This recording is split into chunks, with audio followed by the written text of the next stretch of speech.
तो इसमें सारी नदियाँ मेंशन हैं, अगर आपको दिख रहा हो तो सारी नदियाँ मेंशन हैं, जितनी भी नदी हम लोगों ने देखी हैं। ठीक है, तो ये नदियाँ आप लोग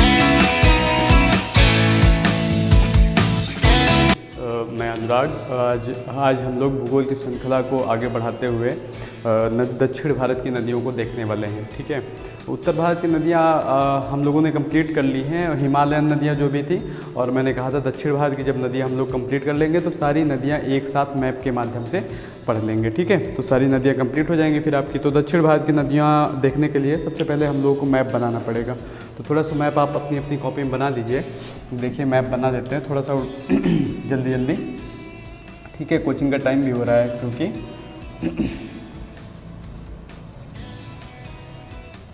और दक्षिण भारत दिखाना है हमको, और तो दक्षिण भारत ही बनाते हैं, लेकिन चलो अच्छा थोड़ा बहुत उत्तर भारत भी बना देते हैं।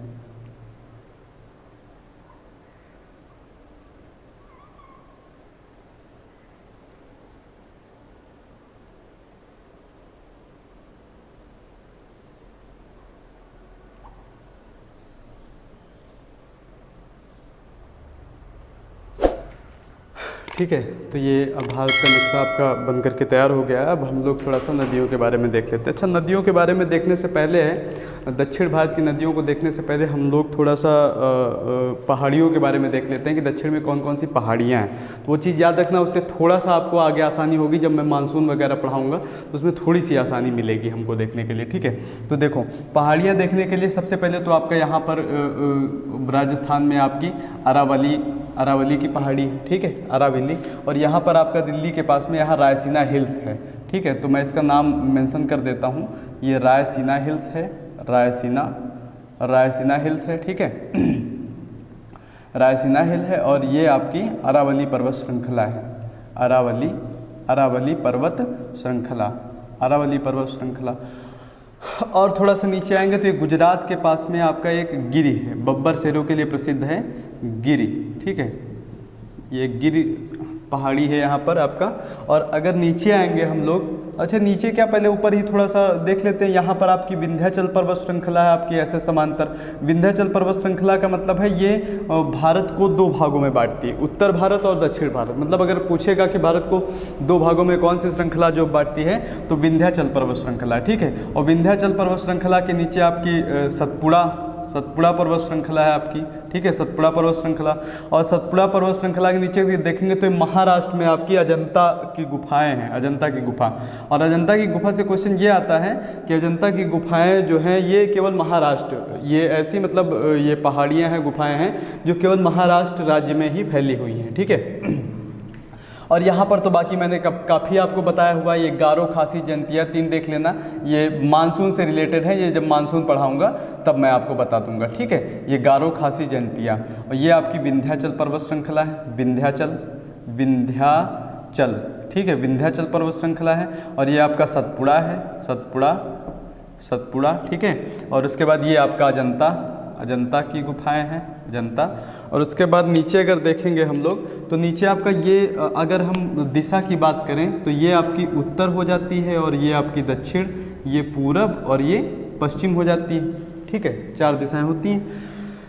तो चारों दिशाओं में ये आपका कौन सा दिख रहा है, ये पश्चिम है और ये पूरब है, अर्थात ये इस तरफ जो होगा वो पश्चिमी घाट होगा, और इस तरफ जो होगा पूर्वी घाट होगा। मतलब जब बहुत पहले ज्वालामुखी यहाँ पर फटा था तो फट करके कुछ यहाँ पे एकत्रित हुआ, और कुछ इस तरफ पानी साइड में, सब अरब सागर साइड में एकत्रित हो रहा था। तो वही जा करके यहाँ पे आपका घाट टाइप का बन गया आपका यहाँ पर। और सबसे नीचे देखेंगे यहाँ पर आपकी एक करडेमम की पहाड़ी है, करडेमम या इलायची की पहाड़ी कहते हैं, करडेमम। ठीक है, करडेमम की पहाड़ी है आपका, या फिर इसको इलायची अगर दे दें, इलायची की पहाड़ी। ठीक है, इलायची की पहाड़ी, करडेमम की पहाड़ी या फिर इलायची की पहाड़ी दे दें।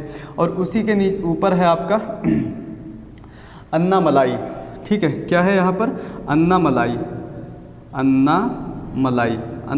की पहाड़ी है यहाँ पर। ठीक है, अन्नामलाई। अब होता क्या है आपका, ये जो यहाँ से ये पश्चिमी घाट है आपका, पश्चिमी घाट पूरा तट पर, किनारे ऐसे किनारे पर, तट पर ये पश्चिमी घाट बना हुआ है, और इधर तट पर ये जो है आपका पूर्वी घाट बना हुआ है। ठीक है, ये दोनों एक जगह पर आकर के मिल जाते हैं। अब देखो चौड़ाई आपको किस तरफ की ज़्यादा दिख रही है, तो आप कहेंगे ये मुझे पूर्वी घाट की चौड़ाई ज़्यादा दिख रही है। तो पूर्वी घाट की चौड़ाई ज़्यादा दिख रही है, तो मतलब जो पूर्वी घाट के जो यहाँ पर तटीय मैदान होंगे उनकी चौड़ाई क्या होगी, अधिक होगी। ठीक है, इनकी चौड़ाई अधिक होगी और इसकी चौड़ाई क्या होगी, कम होगी। क्लियर हो रहा भैया, इसकी चौड़ाई क्या होगी, कम होगी। अब ये दोनों जहाँ पर आकर के मिल जाते हैं, जहाँ पर मिल जाते हैं, ये नीलगिरी की पहाड़ी है। ठीक है, नीलगिरी की पहाड़ी, नीलगिरी की पहाड़ी पर आपस में आकर के मिल जाते हैं दोनों। तो पूर्वी घाट तथा पश्चिमी घाट कहाँ पर आकर के मिल जाते हैं, तो नीलगिरी की पहाड़ी पर आकर मिल जाते हैं। अब क्वेश्चन एक और आता है कि नीलगिरी की सबसे ऊंची चोटी का नाम क्या है। नीलगिरी की सबसे ऊंची चोटी का नाम क्या है, तो नीलगिरी की सबसे ऊंची चोटी का नाम है डोडा बेटा। डोडा बेटा, ठीक है, डोडा बेटा नीलगिरी की सबसे ऊंची चोटी। अच्छा, इसमें और भी कई प्रकार के क्वेश्चन आते हैं। और क्वेश्चन क्या आते हैं कि ये आपका क्या है, पश्चिमी घाट है और ये आपका पूर्वी घाट है। तो क्वेश्चन आता है कि पूर्वी घाट की सबसे ऊंची चोटी बताइए और पश्चिमी घाट की सबसे ऊंची चोटी बताइए। तो पूर्वी घाट की ये जो सबसे ऊंची चोटी है आपकी यहाँ उड़ीसा के पास में, उड़ीसा के आसपास में, यहाँ पर सबसे ऊंची चोटी का नाम है महेंद्रगिरी। ठीक है, महेंद्रगिरी, महेंद्रगिरी सबसे ऊंची चोटी है ये पूर्वी घाट की। और पश्चिमी घाट की अगर देखेगा तो यहाँ महाराष्ट्र में आपका नाम है आपका कलसूबाई। ठीक है, कलसूबाई, कलसूबाई, कलसूबाई। महाबलेश्वर भी देता है आपको, कहीं कहीं पर महाबलेश्वर, महाबलेश्वर ज़्यादा देता है, महाबलेश्वर महाराष्ट्र। ठीक है, ये आपका जो पूर्वी पश्चिमी घाट है, पश्चिमी घाट की सबसे ऊंची चोटी महाबलेश्वर महाराष्ट्र। ठीक है, तो याद रखेंगे सबसे पहले ऊपर अगर हम देखेंगे राजस्थान में अरावली हिल्स है, अरावली पहाड़ियाँ हैं। अरावली के ऊपर आपका अरावली से थोड़ी सी ज़्यादा ऊंचाई पर है, मानसून जाकर के उसी में टकरा जाता है। अरावली हालांकि अगर देखेंगे तो ये मानसून जो यहाँ से जाता है आपका उसके समांतर है, तो उससे तो कोई मतलब है नहीं। ठीक है, तो ये आपकी रायसीना हिल्स से टकरा करके वहाँ पे छुटपुट बारिश होती हुई, जब मैं मानसून पढ़ाऊंगा तब मैं आप लोगों को बता दूंगा। ठीक है, तो ये याद रखना, ऊपर आपकी कौन सी है, अरावली पर्वत श्रृंखला है राजस्थान में। उसके बाद ये आपका गुजरात, मध्य प्रदेश होते हुए इन राज्यों में झारखंड राज्य, मतलब यूपी, बिहार, झारखंड राज्यों में ये विंध्याचल पर्वत श्रृंखला फैली हुई है। ठीक है, उसी के नीचे देखेंगे तो यहाँ पर आपका सतपुड़ा है, और सतपुड़ा के इस बगल में देख लीजिए, यहाँ पर आपका ये यहाँ से 2-3 नदियाँ निकलती हैं। ठीक है, ये जो आपका ये विंध्याचल पर्वत श्रृंखला है और ये सतपुड़ा पर्वत श्रृंखला है, यहाँ से आपकी 2-3 नदियाँ निकलती हैं। तो वो नदियाँ जब हम लोग देखेंगे तो यहाँ पर तो मेंशन कर देंगे। तो ये मतलब ये आपका क्या है, एमपी, ये वाला क्षेत्र एमपी पड़ जाता है। तो एमपी में ही आपका ये विंध्याचल पर्वत श्रृंखला के बीच से आपकी एक नदी गुजरती है। ठीक है, तो भ्रंश घाटी से होते हुए ये भी कहते हैं हम इसको। तो यहाँ पर आपका एक अमरकंटक है। ठीक है, अमरकंटक, अमरकंटक। ठीक है, अमरकंटक यहाँ पर है आपका। तो अमरकंटक से 2-3 नदियाँ निकल जाती हैं, तो ये थोड़ा सा ध्यान रखिएगा। और इसमें कुछ, हाँ, ये आपकी अरावली पर्वत श्रृंखला जो है ये तो राजस्थान में, इसका कोई मतलब नहीं है। ठीक है, और सतपुड़ा, सतपुड़ा की सबसे ऊंची चोटी का नाम है धूपगढ़। ठीक है, इसकी सबसे ऊंची चोटी जो है वो धूपगढ़ है, धूपगढ़। ठीक है, धूपगढ़ इसकी सबसे ऊंची चोटी। तो कुछ क्वेश्चन है, ये आपका मेघालय की पहाड़ियाँ हैं जिनमें गारो, खासी, जयंतिया, आपका ये गारो है, ये जयंतिया है, ये खासी है। ठीक है, तो खासी पहाड़ी में से टकरा करके, मतलब या फिर ये तीनों पहाड़ियों से टकरा करके वहाँ पे वर्षा होती है, वर्षा काफ़ी ज़्यादा मात्रा में होती है। ठीक है, तो ये पहाड़ियाँ थी। अब अगर आप ये देख लेंगे तो मानसून थोड़ा सा ज़्यादा समझ में आएगा, तो इसी में कवर कर देते हैं। अब इससे पहले कि थोड़ा सा ज़्यादा टाइम हो, हम लोग नदियों के बारे में देख लेते हैं। ठीक है, आप इसका स्क्रीनशॉट ले सकते हैं, फिर दक्षिण भारत की नदियाँ हम लोग इसी में कवर करते हैं। स्क्रीनशॉट ले लीजिए इसका। चलो देख लेते हैं जल्दी से, कोचिंग का टाइम भी हो रहा है। चलो देखो,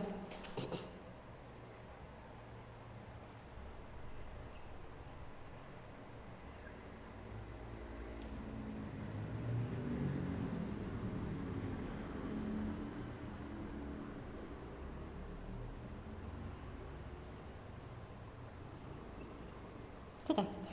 तो थोड़ा सा जल्दी जल्दी में बन गया है, आप अपने हिसाब से बना लीजिएगा अच्छा सा मैप अपनी कॉपी में, ठीक है। तो देखते हैं ऊपर वाली हिमालय नदियों के बारे में हम लोगों ने देख लिया था। ये आपकी यहाँ से जा करके आपकी सिंधु नदी यहाँ से भारत में प्रवेश कर रही थी दमचौक से, यहाँ दमचौक से, और यहाँ से चिल्ला से बाहर आ जा रही थी और आकर के अरब सागर में गिर जा रही थी, ठीक है। तो ये आपकी ये सिंधु नदी थी और यहीं से आपका मानसरोवर के पास से ही आपकी यहाँ से आंगसी हिमनद से जा करके निकल रही थी आपकी ब्रह्मपुत्र नदी, ठीक है। ब्रह्मपुत्र नदी भारत के समांतर होते हुए ही अरुणाचल प्रदेश से प्रवेश करती थी इसमें, और इसमें यहाँ से दो नदियाँ इसमें आकर के प्रवेश करती थी म्यांमार से आकर के, ठीक है। ये दिबांग और लोहित, और यहाँ पे इसका नाम सियांग या दिहांग पड़ता था, और उसके बाद आकर के ये भी बांग्लादेश में आकर के गिर जाती थी, ठीक है। और इसकी भी कई सहायक नदियाँ थी आपकी, यहाँ से आकर के मिलती थी तीस्ता नदी का भारत और बांग्लादेश के साथ विवाद भी चल रहा है, ठीक है। तो धनसिरी सुबनसिरी इसका मैंने बताया हुआ है। उसके बाद आज थोड़ा सा टाइम कम है, इस वजह से जब मैं पूरी नदियाँ पढ़ाऊँगा तो एक बार फिर से आपको मेंशन करवा दूंगा, ठीक है। उत्तराखंड से आपकी एक गंगा नदी आती है, और ये इसलिए बता रहा हूँ क्योंकि गंगा और ये मतलब पूरी नदियों का थोड़ा सा सीक्वेंस रहेगा, ठीक है। ये गंगा नदी उत्तराखंड से आकर के निकलती है। गंगा नदी तो मैंने बताया हुआ है, हरिद्वार से उसका नाम गंगा पड़ता है, लेकिन एक मैप के माध्यम से आप समझ लीजिएगा, ठीक है। उत्तराखंड, उत्तर प्रदेश, बिहार, पश्चिम बंगाल होते हुए आकर के इसी में आकर के मिल जाती है ब्रह्मपुत्र नदी में, और यहाँ पर इसका नाम जमुना पड़ जाता है, ठीक है। और इसकी एक और सहायक नदी है जो सबसे लंबी सहायक नदी है, क्या नाम है उसका, यमुना। और सबसे बड़ी सहायक नदी मतलब चौड़ी सहायक नदी कौन सी है, घाघरा नदी है, ठीक है। तो उसके बाद आपका जो यहाँ पे मैंने पर्वत ये बताई थी आपको विंध्याचल पर्वत श्रृंखला और सतपुड़ा पर्वत श्रृंखला, तो मतलब जो दो पहाड़ियों के बीच से होकर के नदियाँ गुजरती हैं उनको हम क्या कहते हैं, भ्रंश घाटी से होकर के जाती हैं। तो भ्रंश घाटी से होकर के आपकी नर्मदा और ताप्ती दो नदियाँ गुजरती हैं। ऊपर आपका विंध्याचल पर्वत श्रृंखला है, ठीक है। ऊपर आपकी जो है यहाँ पर आपकी विंध्याचल पर्वत श्रृंखला है, विंध्याचल पर्वत श्रृंखला है आपकी, ठीक है, विंध्याचल पर्वत श्रृंखला। और इसके नीचे आपका जो है यहाँ पर आपका सतपुड़ा है, ठीक है। अब सतपुड़ा के बीच से आपकी एक नदी गुजरती है, नर्मदा नदी ऐसे अमरकंटक से यहाँ से निकलती है, अमरकंटक से मध्य प्रदेश से, और आकर के ये अरब सागर में गिर जाती है, ठीक है। और उसी के नीचे मैंने अभी आपको बताया है यहाँ पर क्या है आपका महाराष्ट्र में आपका अजंता की गुफाएं हैं, ठीक है, अजंता।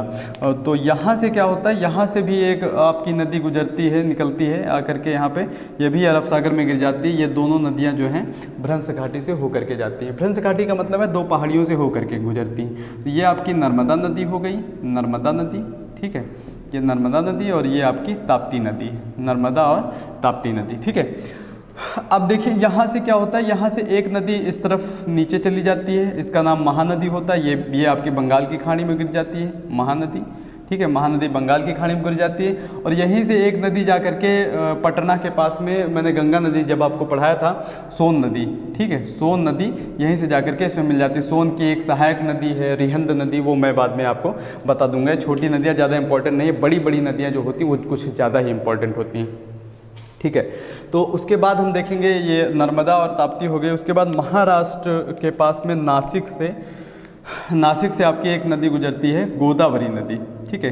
गोदावरी नदी आपकी ये मैदानी भागों से होते हुए वो यहाँ से इन राज्यों से होते हुए यहाँ पे आकर के बंगाल की खाड़ी में गिर जाती है, ठीक है। तो ये आपकी कौन सी गोदावरी नदी होगी। गोदावरी नदी के नीचे से आपकी है कृष्णा नदी।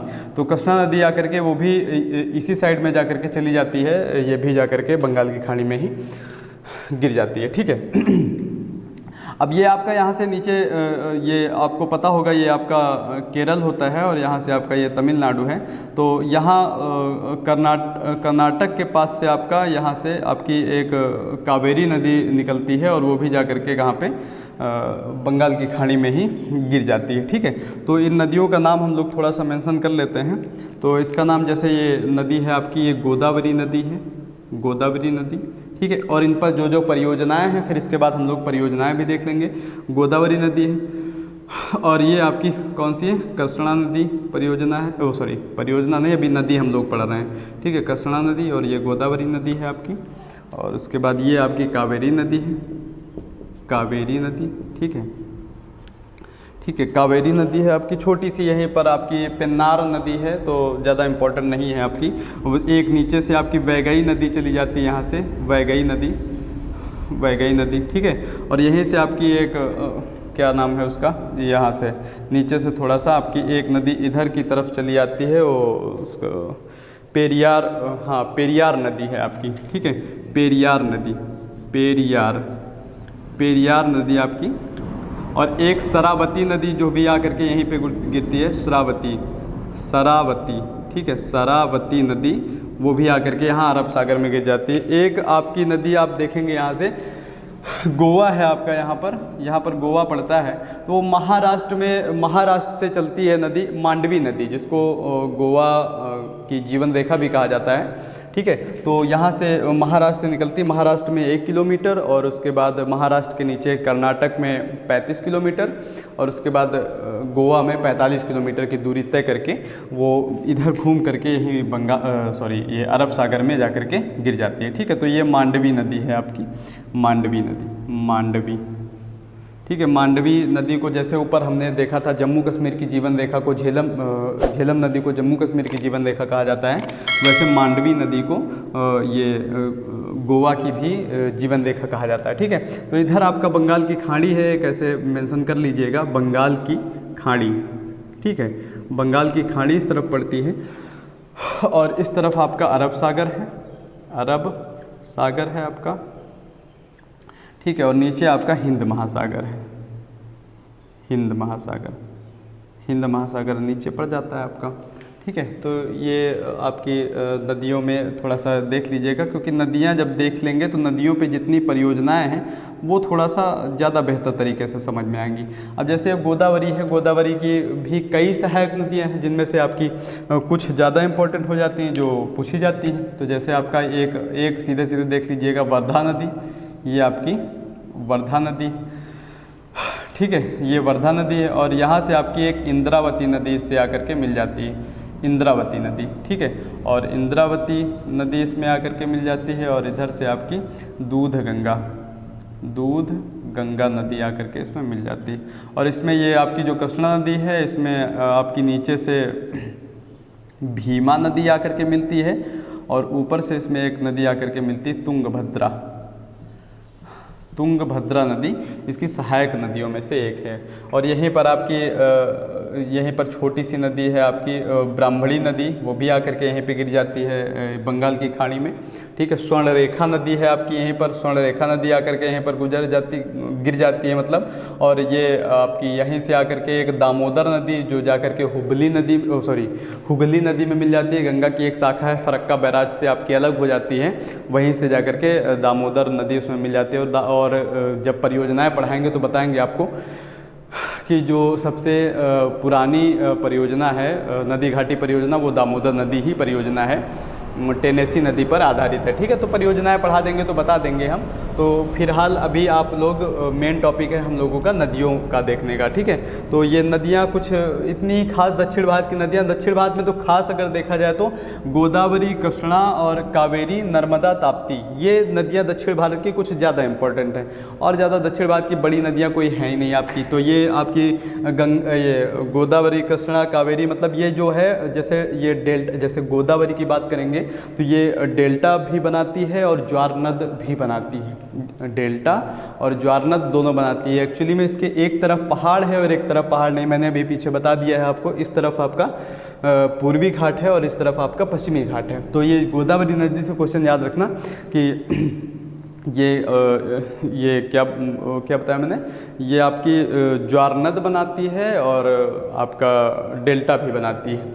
अब डेल्टा बनाएगी कैसे, देखो ये मैदानी भागों से होकर के आती है और इसके एक तरफ जब पहाड़ होता है, देखो थोड़ा सा समझा देते हैं। जैसे ये नदी आपकी आ रही है, ठीक है, और इसके एक तरफ ये पहाड़ हो गया, एक तरफ पहाड़ है और ये पहाड़ है, तो इस तरफ कुछ इकट्ठा कर नहीं पाएगी, क्योंकि जो यहाँ से बटोरते हुए लेकर के आ रही है, तो इस तरफ कुछ ये पहाड़ पड़ गया तो इस तरफ ये कलेक्ट कर नहीं पाएगी और इस तरफ इसका कलेक्शन हो जाता है थोड़ा सा। तो ये अब ये मैदानी भागों से भी होकर के आती है, तो इसमें थोड़ा सा कचरा ज़्यादा मात्रा में होता है और ये थोड़ा सा यहाँ पे एकत्रित करती है और थोड़ा सा ये पहाड़ से टकराने के कारण थोड़ा सा ये समुद्र में जाकर के बंगाल की खाड़ी में गिरा देती है। तो ये ज्वार नद भी बनाती है और ये आपका डेल्टा भी बनाती है। अरे बस समझ में, तो अभी पढ़ाऊँगा ये सब डेल्टा वेल्टा। अभी मैं आपको केवल एक जानकारी के लिए रख लेना कि गोदावरी नदी जो है आपका डेल्टा और ज्वार नद दोनों बनाती है, ठीक है।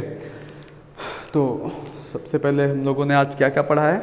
आज हम लोगों ने देखो सबसे पहले पहाड़ देखे हैं। ये ऊपर अरावली पर्वत श्रृंखला है और भारत के बिल्कुल बीचों बीच में आपकी विंध्याचल पर्वत श्रृंखला है। उसी के नीचे सतपुड़ा की पहाड़ी है, ठीक है, सतपुड़ा की पहाड़ी। और उसी के नीचे महाराष्ट्र के आसपास में देखेंगे तो वहाँ पर आपका अजंता की पहाड़ियाँ हैं और इस तरफ आपका पूर्वी घाट हो जाएगा और इस तरफ आपका इस तरफ पूर्वी घाट हो जाएगा, इस तरफ आपका पश्चिमी घाट हो जाएगा। तो ये आपका पश्चिमी घाट हो जाएगा। तो क्वेश्चन आता है कि पश्चिमी घाट की सबसे ऊंची चोटी का नाम क्या है। अभी मैंने बताया, याद करके बताइए।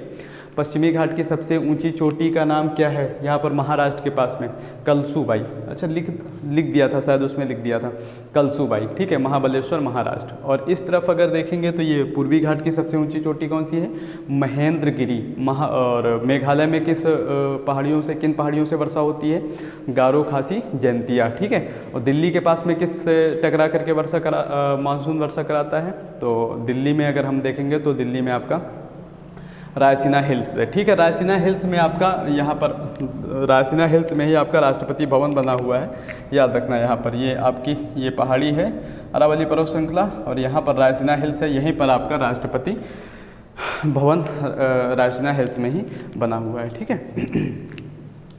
तो इस तरफ की नदियाँ आप देख लो कौन कौन सी हैं। ये आपकी ब्राह्मणी नदी हो जाए, स्वर्णरेखा नदी हो जाएगी, ब्राह्मणी नदी हो जाएगी, महानदी हो जाएगी। और ये आपकी तो गंगा और ब्रह्मपुत्र है।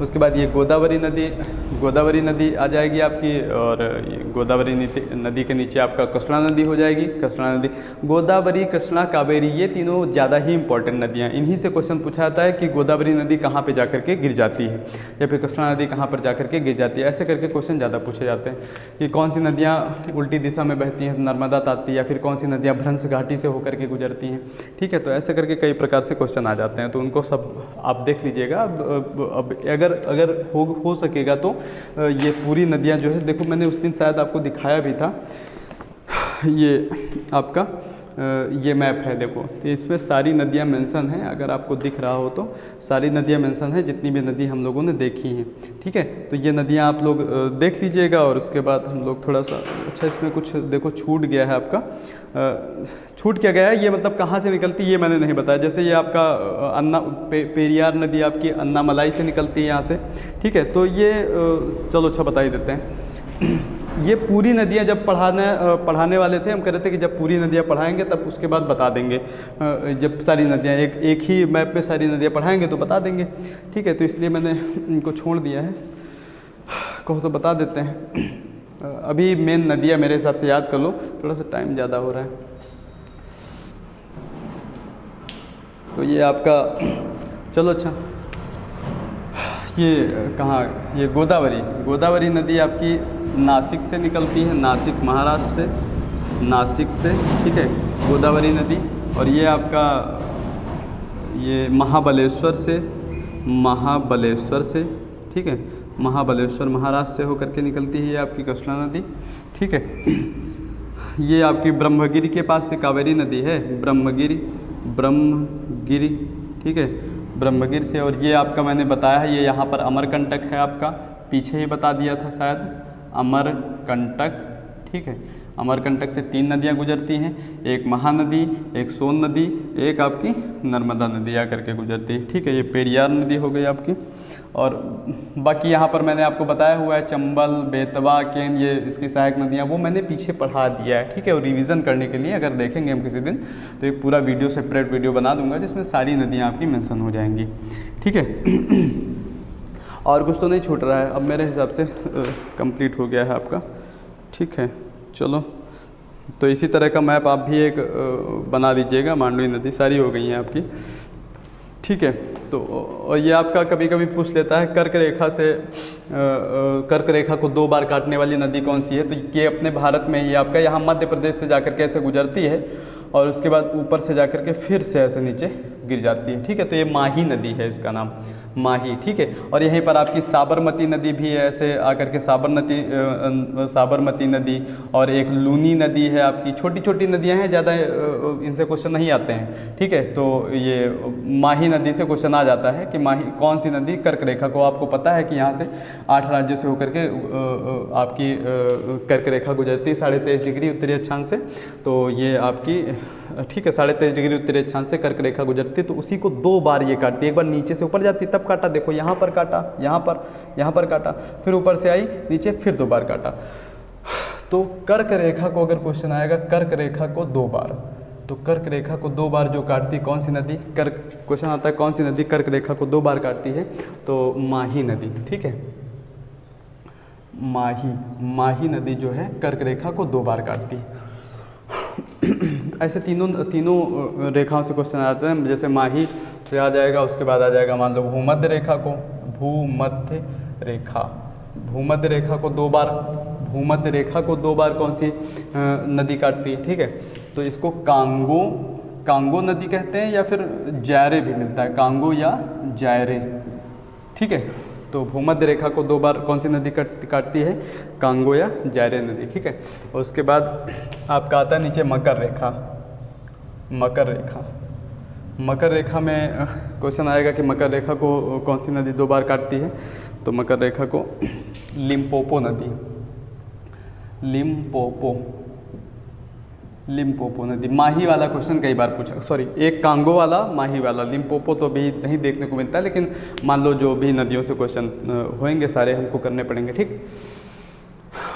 तो ठीक है, फिर मिलेंगे नेक्स्ट वीडियो में। अब बच्चे आ गए हैं कोचिंग वाले। ठीक है, तो आप इसका स्क्रीनशॉट ले लीजिएगा और बना लीजिएगा, थोड़ा सा रिवीजन कर लीजिएगा 2-3 बार, तो याद हो जाएंगी उत्तर भारत की नदियाँ और दक्षिण भारत की नदियाँ। उत्तर भारत की नदियाँ मैंने अलग बनाया था और दक्षिण भारत की नदियाँ आज कंप्लीट हो गई हैं। ठीक है, और दर्रे भी मैंने पढ़ा दिए हैं आपको, तो सारे देख लीजिएगा। तो चलो ठीक है, आप टाइम थोड़ा सा कम है, स्क्रीनशॉट ले लीजिए। मिलते हैं नेक्स्ट वीडियो में, तब तक के लिए जय हिंद, जय भारत।